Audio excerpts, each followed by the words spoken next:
The hallways felt different, bigger, wider. Their bodies felt stranger, smaller, insignificant. The weight they dragged like bloody bodies full of fear. The seconds turned to years as they marched a complex clutter through doors, standing at attention, weeping warriors waiting for an at ease. Their knees shake, block, some fall. The weight is too heavy for bruised bodies buried to carry. It crushes them.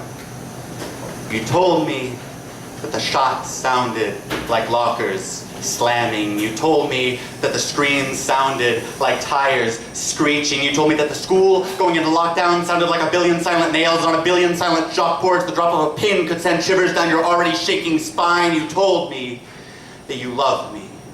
And I sat across the dinner table from you for 16 years, but on December 13th, 2013, after you called and told me you heard shot screens and sirens from down the hallway, was the first time I ever remember saying it back. I cannot imagine the strength that it took to walk through those halls again. You are so much stronger than I could have been. I still remember all those late night bedroom belly laughs and blanket forts, the nights that Mom would tell us to turn off the TV and go to bed, and how we never would, the countless plane rides and endless car trips where we were forced to sit next to each other for hours. We hated every minute of it, but I never realized how much you meant until I learned I could have lost you forever. Your days are sculpted by those sounds. Every click, clack of tap on the keyboard, every crash of car on the road, every voice over the intercom sends your flesh crawling like soldiers on the battlefield. Your mind is a combat zone, a war-struck warrior fighting for his sanity. That day is the reason you start at loud noises like arrows in your skin. That day is the reason you suffocate in open space, the hallways you're supposed to grow up in, grow out around you. That day is the reason you lock the door every night, stop the cracks, seal the windows and the vent. That day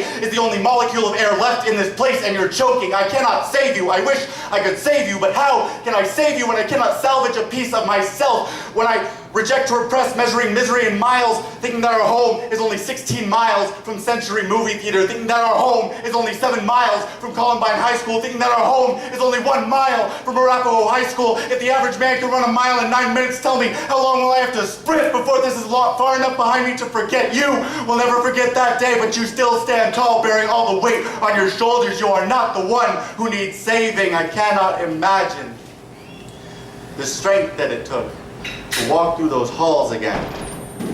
You are so much stronger than I will ever be. Damn!